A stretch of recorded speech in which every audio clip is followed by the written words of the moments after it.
आखाती देशातील युद्धाचा परिणाम थेट पडतोय तो भारतातील इंधन तुटवडा मोठ्या प्रमाणात जाणवत आहे. पेट्रोल असेल, डिझेल असेल किंवा घरगुती गॅस सिलेंडर अथवा व्यापारी गॅस सिलेंडर याच्यावर मोठा परिणाम जाणवत असल्याचं चित्र पाहायला मिळत आहे. तर दुसरीकडे पाहायला गेलं तर राज्यातील जर विदारक चित्र पाहिलं तर अक्षरशः पेट्रोल पंप असेल, डिझेल पंप असेल या ठिकाणी भांडणं होताना पाहायला मिळत आहेत. तर दुसरीकडे शेतकरी जे आगामी येणाऱ्या 7 दिवसांवर येऊ ठाकलेला जो पावसाळा आहे या पावसाळ्यापूर्वीचे जे शेतीचे मशागतीचे कामं आहेत त्याकरिता लागणाऱ्या डिझेल यावर सुद्धा शेतकऱ्यांना मोठा परिणाम सोसावा लागत असल्याचं चित्र पाहायला मिळत असताना जर पाहायला गेलं माझ्या पाठीमागे आज मी आहे अकोल्याच्या लाईट या गावामध्ये. मूर्तिजापूर तालुक्यातील लाईट या ठिकाणी जर पाहायला गेलं तर अक्षरशः गॅस एजन्सी धारकाकडून चक्क या लाईट करांची फसवणूक केल्याचा प्रकार समोर आलेला आहे. नेमका फसवणूकचा प्रकार कशा प्रकारे झालेला आहे हे जाणून घेण्याकरता आम्ही आज आलेलो आहे या लाईट या गावामध्ये. काय नेमका हा प्रकार आहे ते आपण जाणून घेणार आहोत. माझ्या सोबत आहेत लाईटचे काही नागरिक आहेत, त्यांच्यासोबत आपण जाणून घेणार आहोत. नमस्कार, मला सांगा काय नेमका हा प्रकार घडलेला आहे तुमच्या? आज माझ्या गावातले बरेचसे गॅस धारक सोलू बोंडे येथे गॅस घेण्यासाठी गेले होते. त्या ठिकाणी एसटीचा वितरक हा अकोल्यावरून याच्या अगोदर गावामध्ये सिलेंडर पोहोचत होता, पण आज अशी परिस्थिती झाली 1 महिन्याच्या आधी या गावातील लोकांनी सिलेंडर बुक केले असून त्यांचे सिलेंडर आज त्यांना मिळाले नाही आणि त्यांच्या मोबाईलवर मेसेज डिलिव्हरी झाल्याचा मेसेज या ठिकाणी दिसून आला आणि हे सर्व परिस्थिती गावात येऊन मला सांगितली. सामाजिक कार्यकर्ता या नात्याने ही गोष्ट निश्चितच रूपाने जर पाहायला गेलं तर ग्रामीण विभागामध्ये जे गॅस एजन्सीचे सिलेंडर येतात ह्या 2-2, 3-3 महिने हे काटकसर करून या ठिकाणी पुरवतात. मात्र गॅस चालक संचालक जे असतील किंवा एजन्सी धारक जे असतील ते यांची कशा प्रकारे फसवणूक करत आहे हे विदारक चित्र समोर आहे. माझ्यासोबत आणखीन काही कार्यकर्ते आहेत, त्यांच्यासोबत आपण जाणून घेणार आहोत. काय दादा नेमका हा प्रकार आहे?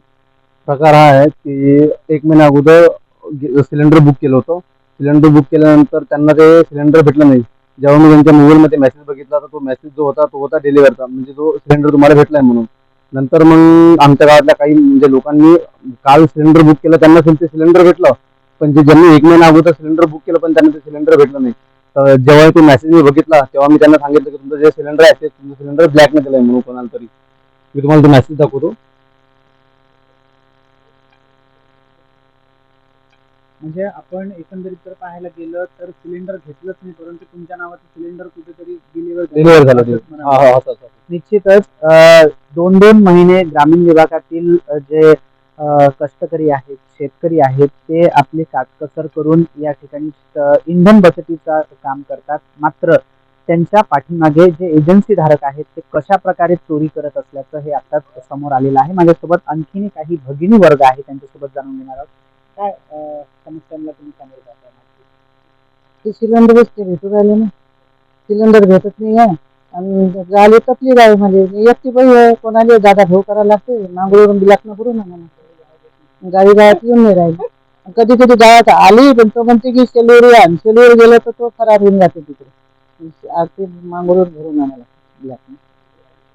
ग्रामीण विभागापर्यंत गाडी सुद्धा पोहोचत नसल्याचं एक यांच्याकडून सांगण्यात आलेलं आहे. काय तुम्हाला 2 महिन्यापासून बुक केलाय एसटीचा, गाडी पैसे गेली, गाडीवाल्याने वापस केलं. हो, मेसेजही आलता मला हे झालं म्हणून, तरी गॅस गेला नाही. आता मी शेवटी म्हटलं 1500 देतो, पोरतो म्हणजे 2000 देतो, तरी नाही गेले. 1500-2000 रुपये देऊन सुद्धा आज या ठिकाणी त्यांचा जो हक्क आहे तो सुद्धा त्यांना मिळत नसल्याचं विदारक सांगण्यात आलेलं आहे. आम्हाला लवकर असं आहे साहेब, तुम्ही लवकर कोशिश करा, हे आणा गॅसची गाडी आमच्या गावात. त्यांना सांगा बस, माझ्या मुलीचं लग्न आहे 10 तारखेला. तोंडावर येऊन लग्न ठेपलेलं आहे. मात्र ह्या जी समस्या आहे विदारक समस्या इंधनाची हे केव्हा सुटेल असा प्रश्न हे नागरिक विचारत आहे. काय दादा, माझ्यापाशी गाडी नाही, घरी नाही, तरी मी कोणाला विष्णूपासून गाडी मागून तुझं फाटायला गेलो. माझं 1 महिन्याच्या आधी सिलेंडर बुकिंग होतं. मला आज रोजी सिलेंडर भेटलं नाही. तुझ्यावर माझ्या मोबाईलवर मेसेज आहे, मला काही जास्त येत नाही, मी अडाणी म्हणून पुढे सांगत तुमचं सिलेंडर बुकला गेलं. निश्चितच जर एकंदरीत पाहायला गेलं तर ज्या ग्रामीण विभागातील जे कष्टकरी आहेत, ग्रामीण विभागातील जे नागरिक आहेत ते आपली काटकसर इंधनाच्या बाबतीमध्ये करतात. जे वाढती महागाई येत आहे त्या वाढती महागाईच्या अनुषंगाने सिलेंडरची बचत करताना एक पाहायला मिळते. मात्र हे जे गॅस एजन्सी चालक आहेत हे कुठेतरी त्याच्यावर चोरी करत असल्याचं पाहायला मिळत आहे, कुठेतरी डल्ला मारत असल्याचं पाहायला मिळत आहे. गेल्या एक महिना पुरणारं सिलेंडर 2-3 महिने हे जे ग्रामीण विभागातील नागरिक आहेत हे पुरवतात. मात्र त्यांच्या नावाची जी बुकिंग आहे ती जे संचालक आहेत त्यांच्या माध्यमातून ऍडव्हान्स मध्ये बुकिंग करून त्यांच्या नावाचं सिलेंडर दुसरीकडे विकत असल्याचा एक विदारक चित्र हे आपल्याला पाहायला मिळालेलं आहे. या येणाऱ्या काळामध्ये अशा संचालकांवर काय जिल्हाधिकारी कारवाई करतात हे पाहणं महत्वाचं ठरत आहे. प्रतीक कुरेकर, LS मराठी, अकोला.